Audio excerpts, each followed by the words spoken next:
Okay, guys and girls, and anyone else in the room, I don't think I need to introduce Matt Pennington to most of you, anyway. But Matt has decided he's going to do a talk completely against what I wanted to do, because I wanted to do one on Empire, on the role of volunteers in LRP. It's all yours. Cheers, Paul. Yes, I want to talk about the role of volunteers in LRP.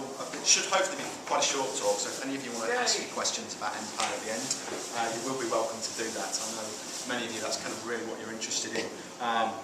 But Kate Lee suggested this, a friend of mine suggested this topic, and it's really a subject that's really quite interesting to me and something I'm very passionate about.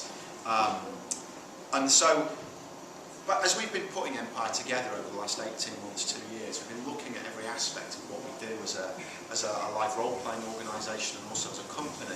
And the whole way we look at volunteers in LRP has been one of these issues that we've been addressing and looking at what their role is, what we expect of them and what we think they should expect of us. The stuff I'm talking about doesn't directly relate to Empire, but it's been a big part of creating the Empire concepts.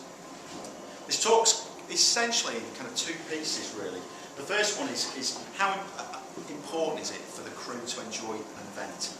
It's kind of asking this question, I want to look at this issue. And then the second part is to look at the distinctions between players and crew in LRP. So, I want to start with a deliberately provocative statement. I usually start with something pretty low-key and try and build towards a conclusion. I want to start with the idea that it is more important that the crew enjoy a live role-playing event than the players. Now, I suspect some of you will be thinking, I've got to be crazy. I run a business, we sell tickets to players. You know, if my players don't enjoy the event, fundamentally, I can't run the event, I go out of business. How the hell can we, this concept that it's more important for the crew to enjoy than the players possibly stand? Well, to get to this sort of support this kind of statement of this idea, I want to look first of all at what I would call the two traditional models of LRP. I've described the first one as the company. Obviously, we're a commercial company running LRP, but that's relatively rare. But what I'm talking about here is the philosophical approach of people when they put an LRP event on. And in this kind of way of looking at LRP, the players are seen as customers. They've paid to be there. They are the ones with the entitlement. They're there they paid, they're there to enjoy themselves. The crew are seen effectively as a sort of set of employees. They're there to provide that experience to the players. And then the game organiser, it's kind of like the employer. They're arranging the experience. The opposite way to look at it is kind of the idea of somebody trying to deliver an artistic experience, a quality live role-playing experience. Instead of thinking it in mechanical terms, thinking of it about, I'm trying to produce an amazing LARP game, an amazing LARP experience. In that kind of way of looking at LARP, the players are seen as the audience. They're the people who receive this amazing experience that you're trying to create. Again, though, the crew are seen as kind of actors. You as the organiser direct them, and they deliver this experience to the players. And what I'm going to say is that common to both of these models is what I would call the meat grinder model of crewing in LARP. That crew are seen as a consumable resource that you use to put an LRP event on. Either you use them to provide an experience for which you're selling tickets, or you've got an amazing game and you're going to use the crew to make that happen.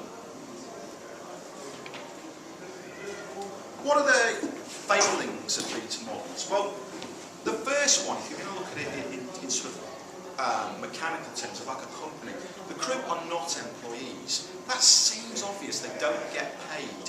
I'm going to go into all of these points in a bit more depth in a minute. The crew are part of the audience. If you're trying to deliver an experience to people, the crew are part of the people who are going to experience the game you're creating. They're an important part of it. The crew are the mechanism by which a great event is delivered, but this is the single most important point I want to get across, that the more good crew enjoy themselves, the better an event will serve up. So what about this idea that the crew are not employees? Well, it's obvious they don't get paid. They clearly don't get paid in cash. You know, even in a commercial company like Profound Decisions like ours, there's a tiny, tiny number of people who are actually paid to be there. hundreds and hundreds of volunteers are just there as crew. Although they're not getting paid, they are still giving up their time to help you create a game. And one of the things I want to convey that I think is really important is getting in free to an event is not a form of payment. And it sounds obvious, but I hear this again and again in live role play. People talk about their crew and say, well, they didn't have to pay to be here. The players players paid to be here. The crew didn't have to. They got in for free. Now imagine if you went to work tomorrow. You get to the door of your building and there's a doorman stood there saying, oh, it's going to cost you £50 to come into work today. You're looking at that. That's crazy. Employees don't pay to go to work. This idea that getting in free to an event is their payment makes no sense at all when you analyse it.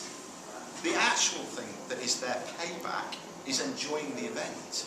That's why they're doing it. They're giving you their time, their enthusiasm, their passion, because they're expecting to enjoy the experience. They're not doing it to get in free.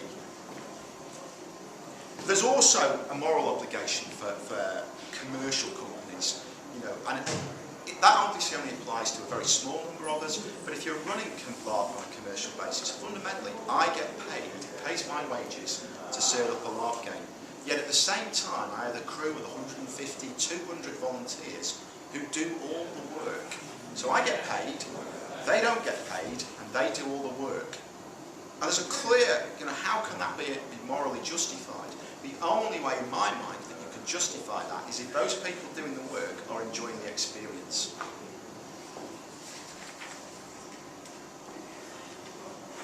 I also want to touch on this idea that the crew are part of your audience. If you're trying to think of your LARP in terms of delivering an amazing experience, of delivering an amazing game, ask yourself the question, who am I creating this game for?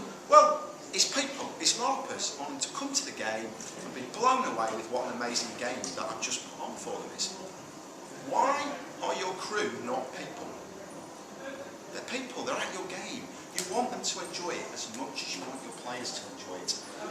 LARP is a social medium, it's a cooperative medium. We all work together and everyone's enjoyment infects and affects everybody else's enjoyment. There's no actors and audience. You don't direct your crew, you don't give them lines. They come and live role play just like your players do. They're part of the audience of your game. The key point though for me is that, and this is, if you're not convinced by these kind of philosophical points of view, crew enjoyment is essential to delivering a good game. You as the event organiser have very limited interaction with your players. I have 1,000 players at my event. I will barely see most of them for more than 2 minutes in an event. The refs, the plot writers, the NPCs, they're the ones interacting with the players. Now you may say, well that's fine for big LARP, what about a small game with 10, 15 players? Maybe there's only 2 crew. At that point, the event organiser does have a lot of interaction with the players, but their interaction is as a ref, it's as a plot writer, it's as an NPC. When you're in those roles as an NPC, as a plot writer, it's really important that you enjoy what you're doing. And that enjoyment is central because you want the players to enjoy the interaction they're having with you.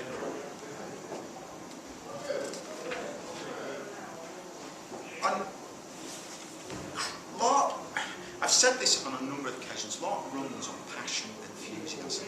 It's this socially infectious hobby. If we're all excited and ambitious and enthusiastic for a game, we'll have a good time. Passionate crew will inspire passion in your players. Now, if you just sort of want to justify that, just think about a classic talkie encounter in an LRP game. Imagine you meet someone, it's a dull, uninspiring, one-dimensional character. It's badly remembered brief, perhaps they've got it written down on a piece of paper in their pocket and they're having to check it every 2 minutes. They're playing a role, they just don't seem to care about the world or anything they're doing. Now imagine that that crew member is infused, passionate and excited and enjoying what they're doing. You'll have an interaction with an animated, interesting character. They'll have depth to their personality. The brief will be invisible. They'll just play the role and make it seem believable. And you'll be talking to an NPC who's passionate and wants to talk to you. It's a no-brainer that that second experience is far superior to the first one. You think about a combat encounter, And I realise I'm breaking this down into very crude terms, but if you're up against stuff in a fight and the crew in front of you are just playing as a set of stats, they've got 6 hits and they're doing doubles, if they're not responding when you hit them, if you kill them and they just stand up and walk off, if they're putting nothing into the experience, it will be flat. If you're fighting a group of people who are enemies, with characters, with personalities, if they're role-playing, fighting an actual battle, if they make it seem real for the players, if they're enjoying the role-playing, the players will enjoy the interaction with them. So, the summary to part 1 really, to give a more nuanced version of that provocative statement I started with, or tried to start with, it's the crew that determine whether your players will enjoy your event or not. It's not you as the event organiser. Whether or not the players enjoy it will be down to your crew. The one thing that you as the event organiser can try to control is whether your crew will enjoy the event, whether they will enjoy the experience. And if they're enjoying it, they will make the players enjoy it. So as an organiser of LARP events, your focus is on your crew and making your crew enjoy it. Because if you've got good crew, and there is a proviso that they are good crew, but if you've got good crew, they will then make the players enjoy it. So I want to pick up then on this second point, this second kind of theme, and it's really the same idea, but looking at it from a very different perspective, about the differences between players and crew in a LARP event. And there's some very sort of simple, please forgive the typo. Players pay for tickets, they make characters, they do as they please. They come and they play the game. The crew, the right plot, they're given a part to play, they do as they're told. Now in some systems I realise people swap roles, they make crew for a while, they make crew an event, go back to play. But superficially, those would appear to be the difference. Again, I want to make a controversial statement, or try and sort of be provocative, and tell you there is no fundamental difference between players and crew in an LRP event. Now, again, as a business, I get paid by my players, I don't get paid by my crew, so there must be some differences. What am I really trying to get to? Well, let's take a look first of all about this idea of money.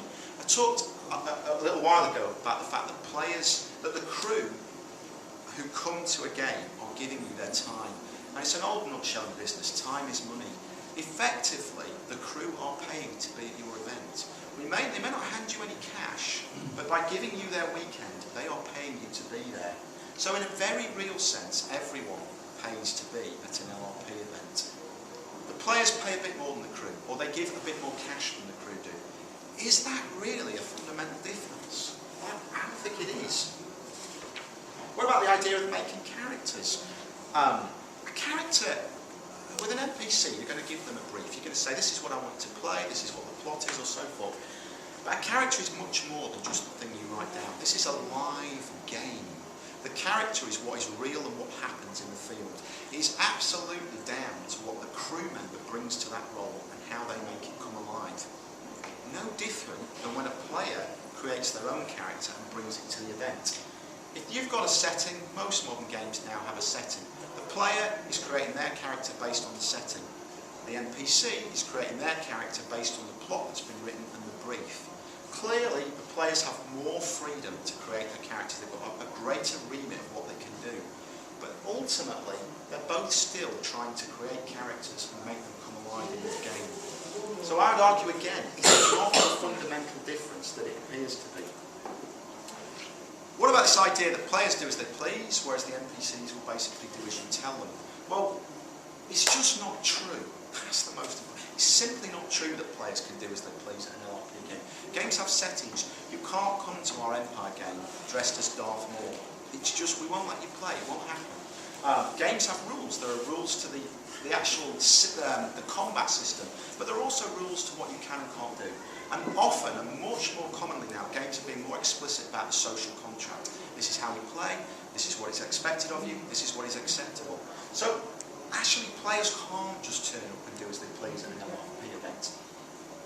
On the flip side, as an event organiser, you have to trust your NPCs. You can't walk around with them throughout the event, checking what they're doing and checking what they're saying.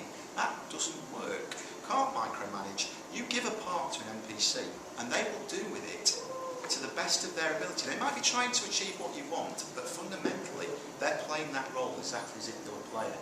Now, players have more freedom with what they they do as their character, I understand and accept that. But what I'm saying again is it's not the fundamental difference that it appears to be. What are the failures of this kind of standard model that there's a dichotomy between players and crew, that they are two separate things? The first one is, I think from the player's point of view, is this idea of, I'm paid to be here, I have the right to enjoy myself. Anybody who attends an LRP event has the right to enjoy themselves. Anyone who's given up their weekend and is coming to participate has the right to enjoy themselves. But if you go over that line and say, I've given you money, therefore I'm entitled to do as I please, you get into a mindset that says, you don't need to worry about other players. If you didn't enjoy the game, that's your problem. You know, I don't need to worry about the crew. If they didn't have a good time, they didn't pay to be here, so that's not my problem. There's no need to, if you're in an entitlement attitude of going, I paid to be here, this is about me and my experience, you don't care about the game and trying to improve the game for everybody. And actually, what you end up with is you get no sense of pride out of a good game, because you didn't take part in that, you just took something from it. From the crew side, I've already talked about how important it is for the crew to enjoy an event. It sounds obvious when I stand here perhaps and say it's really important for crew to enjoy an event. But we've had 10 years as Profound Decisions of saying to our crew over and over again, it's really important to enjoy what you're doing. You're entitled to enjoy it. You should expect to enjoy it. If you're not enjoying it, speak to us. Because actually, again and again, I mean, this default attitude that crew are not here to enjoy themselves. They're here to work. They're here to put the event on for the players. And there should be some sort of self-sacrifice. And it's okay not to enjoy it and not to seek out things that will be enjoyable for them. And actually, that produces, in its logical conclusion, no basis for an emotional investment in the game. If the crew just see it as a job they've got to do, they won't be excited and passionate about it. They won't want to create and be a part of it in the way that players often want to create stuff and make brilliant, amazing characters in a game. So, what's the opposite then? This idea that players are crew and crew are players. What am I trying to get? Everybody at the event is going to play a character in the setting. Then, your NPCs, the people who are your crew, you hope are going to play those characters in a way that will make the game better for everyone. But actually, that's something we can all do as players. When I go to an LRP event, I can play my character in a very selfish way. I can try and take game and not connect with other players and just enjoy it myself. Or I can try and play the game. I can build characters. I can approach the game with an attitude of I want to reach out and role play with other people and make their game better. And actually, when you do that, you usually end up enjoying the game more. And that's because it's a social hobby. It works best when we're all in it together and we're all participating. So what's my story? Everyone who attends an LRP event, whether they're crew or players, should expect to enjoy it. The better the event, the more the crew will enjoy it. But the causality runs the other way. The more your crew enjoy the event, the better an event you will produce. The player-crew divide, we've been really passionate about it for 10 years as Profound Decisions of going, we'll put the players over here, the crew over there, and the two will never meet. They are different animals and they must not be allowed to be confused or seen as the same. And actually we've come to realise that that dichotomy, that separation is not as helpful as it appears. That everybody can approach a game with an attitude of, a player attitude of, I want to enjoy this, I'm going to create and emotionally invest in this and be a part of this and enjoy it. And the players can come with an attitude of, I want this game to be better, not just for me, but for everyone. My friends who are in my group, but also all the other players I'm going to meet. If everyone who attends a LRP event expects to participate in that way, we'll get better games. That's it. Any questions? The players and crew, obviously in some events they switch. Yep. How do you get attachment? So, turning off your player, starting as a crew, and still enjoying it in different aspects. What's your views on that? Yeah, it's a difficult question. I think that the key for me is that as a writer, the roles that you try to create for them when you're sort of briefing or statting an encounter and writing an encounter, the first thing you've got to think about is this going to be fun to play? So, when you take your player head off and you go, right, I'm volunteering for 3 hours to come along and crew, what I hope that you're going to expect and receive is a brief that's interesting, appealing, and so forth. How does it change the way you act and think? I think it probably changes the balance between how proactively you want to support the game and how proactively you just want to go, I want to enjoy this is about me. As crew, you're probably looking to err on the, I want to be proactive and enjoy creating the game for other players. As a player, you have the right to be selfish and go, I'm just going to look out for myself and enjoy this myself. But what I'm trying to say is it's a sliding scale between those. And actually, I've seen people who've paid to play games, and I've watched them play, and it's clear to me that they are crewing the game. They might have paid, they might have been creating a character of their own, but the whole mindset by which they play is they'll go out there and create game, and they'll confront other players, and they'll create conflict, and they'll be dramatic and bold in their confrontations. They won't just wait for someone outside a toilet and murder him and then run off in the dark. They'll try and create an exciting game for everybody, even though they're playing. I've equally seen people who crew and be like, oh, it's about body count, how many players can we kill? You know, everybody now understands that's an abysmal model of crewing. The point is that philosophy that we can participate and make this a cool experience actually applies to players and crew. I think there's just a balance difference between the two. Any other questions? What incentivisation have you got from players to become crew then? You're saying it's more of a mindset, but you're actually talking about a culture change, which is inevitably hard to do. So how are you going to incentivise an interesting player in becoming crew? When you say becoming crew, do you mean, because I think that the problem, and I think it's where some of this starts, is any LRP organisation has ultimately got to say that a ticket costs X. Either it costs X price for everybody, or it costs X price to play, and it costs Y price to crew. For us, you know, going forwards as Empire, we've said all our crew can come to our game for free, or without paying us, because we've already said they're still going to give us their time. So there's two ways to answer your question. One is, how do I say to players, come and be our crew, come and crew for us, don't play the game, come here and crew. The answer to that is just build up a reputation for making crew an amazing experience. And then you get scenarios of people go, I want a crew. Crewing's brilliant fun. Crewing's more fun than playing. If you can get that, then you'll never struggle to get crew. But what I think you're really talking about is, how do I get that culture change where players see their role as being to make the game better for their fellow players as much as it is to enjoy it. That's hard. I think part of it is about going around the countries and giving talk like this. It's about trying to confront people when people go, oh, I think that's wrong, you know, having debates with people. It's really just about talking to people, putting these ideas out there and having a dialogue with the community. But then also saying, we're running a game, this is our social contract, this is how we want you to play it, this is the mindset we want you to bring to our game. Come to our game, please do this thing. We won't get everybody, you never get everybody. But I think if you make a sort of statement, this is what we're running, this is what we want people to do, that is better than just sort of sitting quietly in your room and hoping for it to happen. So I come to a event as crew, how are you guaranteeing you're going to enjoy it? You can never guarantee enjoyment. That is one of the hard, certainly for us as a commercial company, it's one of the hardest elements of running LARP. I can't, and if I was to say, I've got this plan, I can guarantee you will enjoy my event, I will be a liar. There's two factors. One is, you may not enjoy the style of game I'm creating, and the other is, sometimes you just get incredibly unlucky. You know, sometimes somebody just meets the wrong people and misses all the plot. Sometimes an event just doesn't fire for that person and they have a poor experience. So unfortunately, the random, chaotic nature of LARP means I can never guarantee it. But I can try and improve the experience for everybody. And for us as a company, we do that by saying to our writers, when you're writing plot, make sure the plot you are writing is going to be fun to play. When they submit a plot to us that says, and the monster waits in the bush for 4 hours for a player to come back, so we go, no, we're not running that. That will not be enjoyable to play. You know, so we can set limits on our writers and say to them, you know, we have to see these ideas enshrined in your work, or we won't let it run. We can also say endlessly, repetitively to our crew, enjoy it. Come here with the expectation that you're going to enjoy it. If you're not enjoying it, speak to us about why you're not enjoying it. Speak to us about what would make you enjoy it.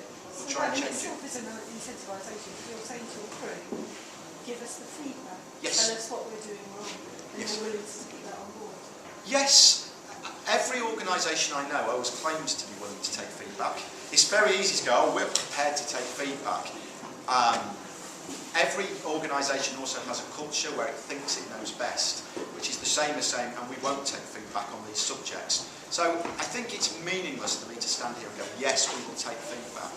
But of all the topics I could have chosen to, I could have come here and said, I'm going to talk about Empire. I came here and talked about crew enjoyment because I'm really passionate about it. It's something that's really, really important to me. So I think I can make a reasonable claim to say we are really sincere about this. We listen to our crew. We try and make events better for them because it's a really big deal to us. And I think it's been, you know, the successes that PD's had over the years, whether you like the games we've won or not, you know, people don't come away saying the crew treated me like crap or everybody looked like they were having a miserable time. You know, people say I didn't like the style of game or I didn't like the setting or I didn't catch any plot. But we rarely get the feedback that says your crew treated us badly. And I think the positive feedback, actually we get a lot of positive feedback around your crew was amazing, they supported us, they did this and that. It's because we treat our crew well. So it really does work. You know, the ideas I'm outlined at the start of the talk about treating your crew well, they work, they just do. Matt, you've obviously pointed out the importance of the writers in terms of creating great characters and great scenarios for your crew, because then they buy into it and they improve hopefully what the writers have come up with. Yes. And create your event for you. But also you've accepted that sometimes things don't gel and things don't happen the way you want them to. Surely in that case, rather than enjoyment, but actually having your crew valued is more important than the enjoyment. You should accept that sometimes someone may have a bad experience, but if they feel valued, then they still walk away happy.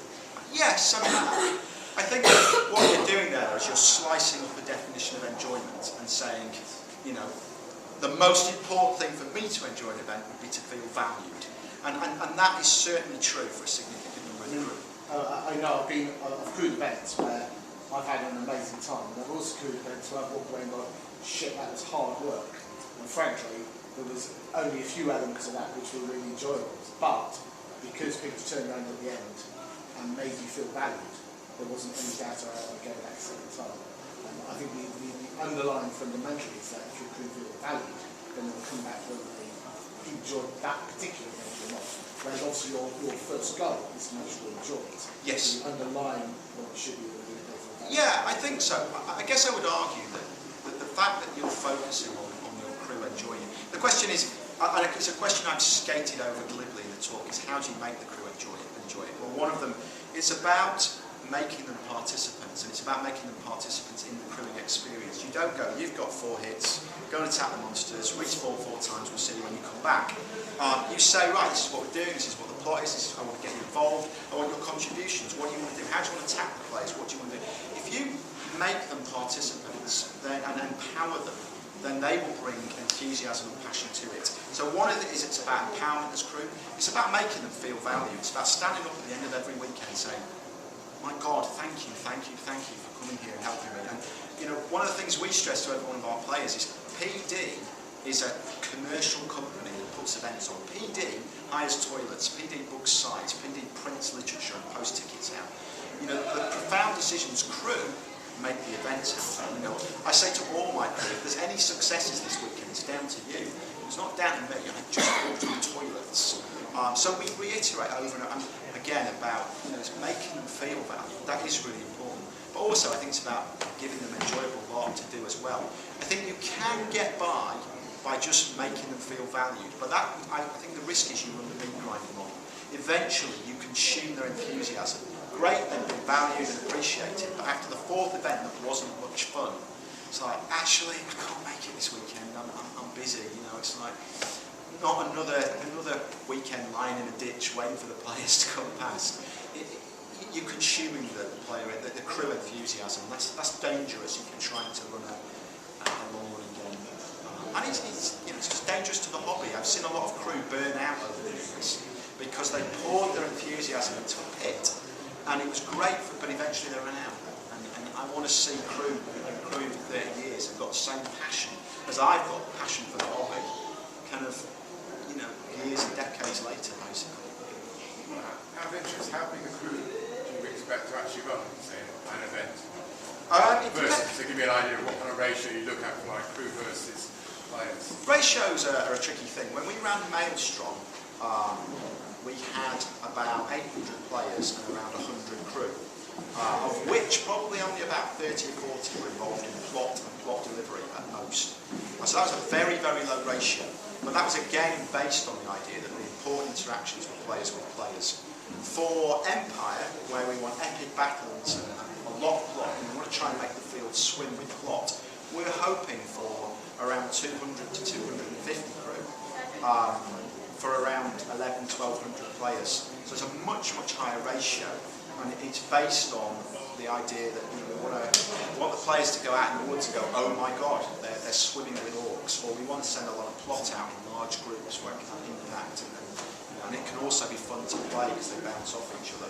So I think the ratios depend on quite the structure of the game you're So we're running. kind of expecting people who work through to actually be players and kind of be dual-hatted, or are you actually looking at 250 pure crew?